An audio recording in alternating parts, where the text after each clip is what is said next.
Di Irak ahli nasab ada, di Syria ahli nasab ada. Imam Syafi'i ini mujaddid minal muhibbin, tidak pernah mengingkari. Sayyidina Habib Alwi bin Ubaidillah tidak pernah mengingkari nasabnya sampai kepada Rasulullah sallallahu alaihi wasallam.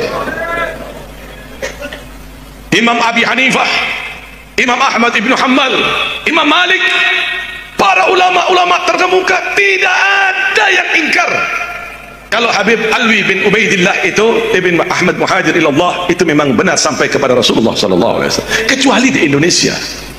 Dan itu datangnya musim-musim. Para hadirin, para jamaah yang dimuliakan Allah Subhanahu wa taala, untuk menjelaskan apa yang disampaikan oleh Habib Muhdar ya.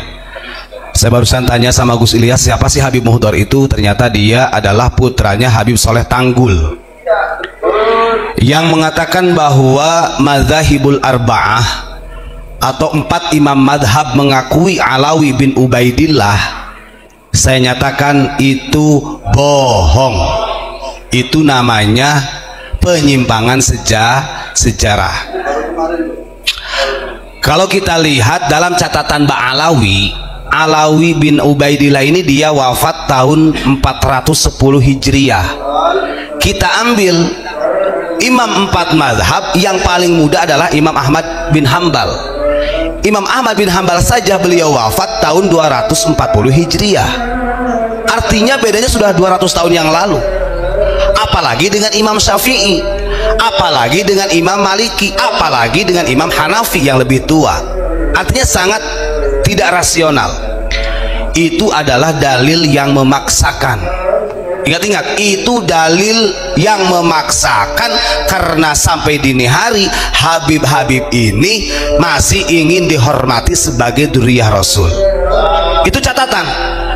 Siapapun itu, mau ada Habib yang lebih tua kek, mau Habib dari mana saja, kalau mengatakan bahwa madzhabul arba'ah mempercayai Habib, mempercayai Alawi bin Ubaidillah, itu dusta, bohong.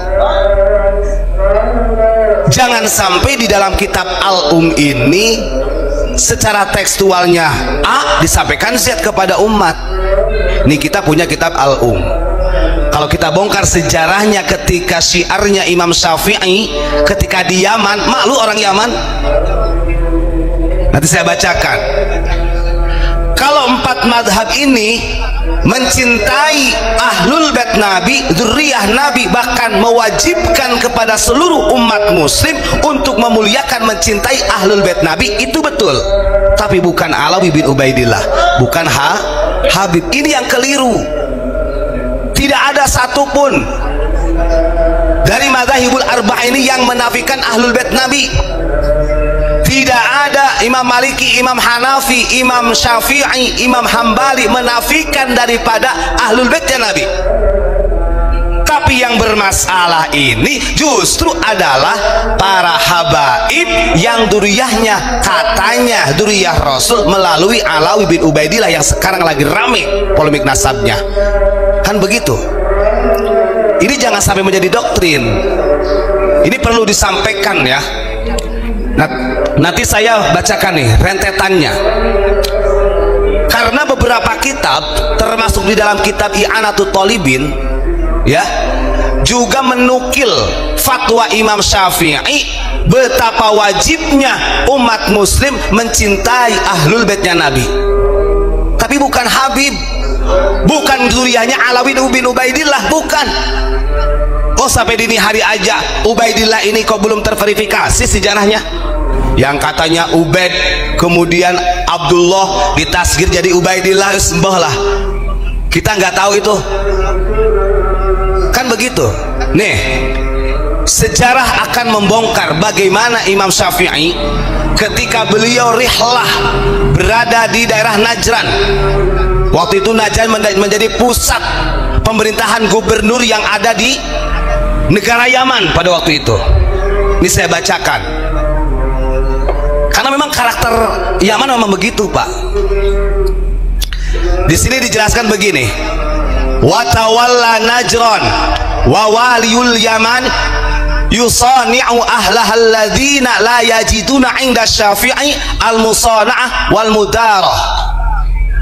Ingat, Imam Syafi'i ketika berada di Makkah, beliau pernah menjadi bagian daripada pemerintah yang ada di Yaman. Kemudian beliau rihlahlah ke daerah Najran. Dan tujuan Imam Syafi'i, ingat, pada waktu itu belum ada istilah Habib. Imam Syafi'i wafatnya tahun 204 wafatnya. Alawi bin Ubaidillah 410, jauh belum ada tuh Alawi bin Ubaidillah itu. Nah, ketika Imam Syafi'i pernah bekerja sama dengan pemerintah yang ada di Yaman, pada waktu itu Imam Syafi'i melihat perlakuan dari gubernurnya atau para pemimpinnya, wali-walinya pada waktu itu yang gemar dihormati, bahkan menyaksikan sendiri. Imam Syafi'i itu melihat ketika ada pemerintah-pemerintah yang datang, gubernurnya, menteri-menterinya, itu masyarakat penduduknya wajib hormat. Ketika Imam Syafi'i berada di sana, atharus Syafi'i al-adla, atharus Syafi'i al-adla. Imam Syafi'i tujuannya rihlah, hijrah ke Yaman, membantu pemerintahan Yaman pada waktu itu, ingin menegakkan keadilan secara kemanusiaan. Catat nih orang Yaman, bagi orang-orang yang istilahnya masih kekeh terus, wabtagha mardatallahi, dan Imam Syafi'i hanya mengharap ridhonya Allah karena gila hormat, Pak. Nah, ketika Imam Syafi'i berada di Najran, Imam Syafi'i dengan tegas menyampaikan kepada penduduknya, kalau ada gubernur, kalau ada pemerintah, gak usah tunduk-tunduk amat. Artinya selumrahnya saja kita hormati. Ini mendatang harus tunduk, harus dicium. Itu sudah terjadi pada zaman itu.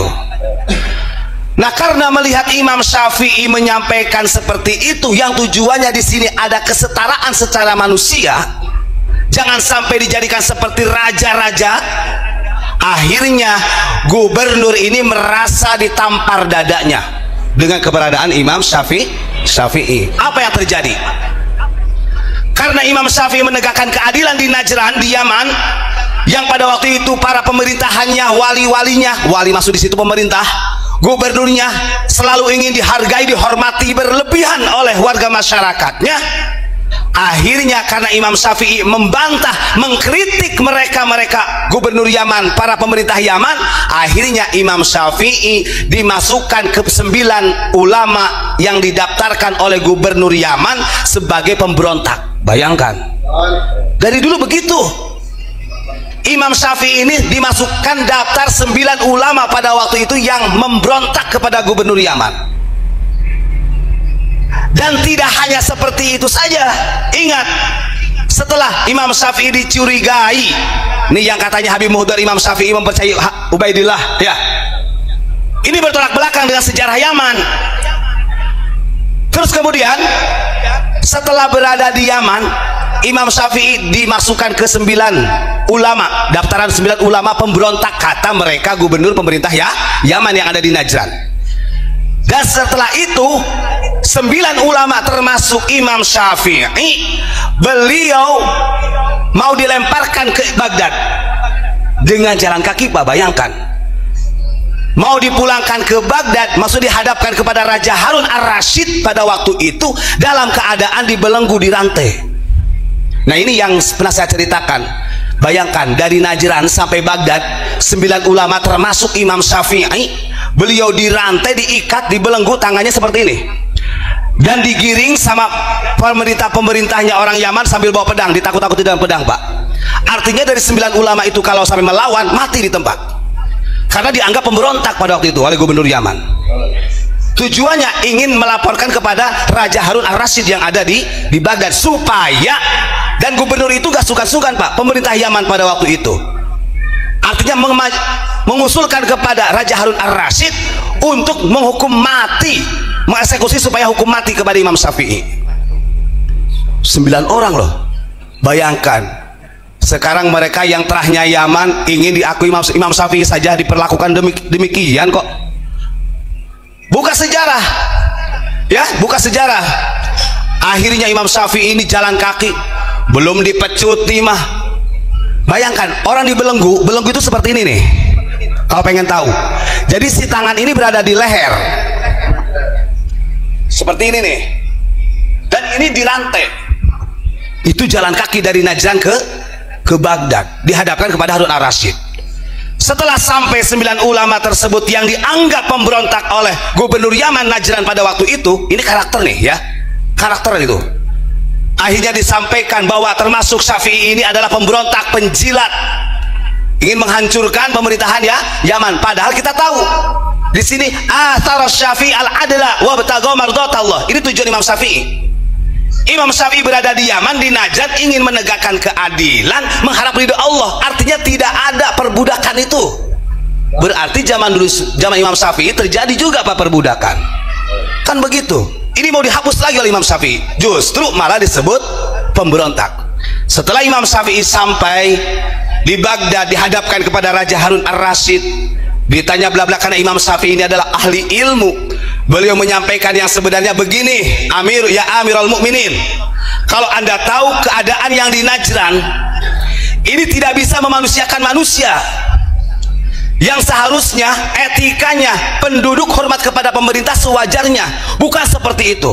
Bukan dengan cara kerja paksa yang kemudian tidak mau tunduk, dipecut dan lain sebagainya. Terjadilah perbudakan seperti zaman jahiliyah. Akhirnya ketika Raja Harun ar-Rasyid dijelaskan oleh Imam Syafi'i, gak jadi. Artinya putusan yang mau dihukum mati Imam Syafi'i pada waktu itu, karena Imam Syafi'i menyampaikan dengan hak dan lillahi ta'ala, karena ibtigha'an limardatillah, akhirnya Imam Syafi'i dibebaskan dari hukuman mati. Kemana sekarang kalau para habib mengatakan Imam Syafi'i itu membela atau membenarkan Ali bin Ubaidillah? Apa buta dengan sejarah pada waktu itu?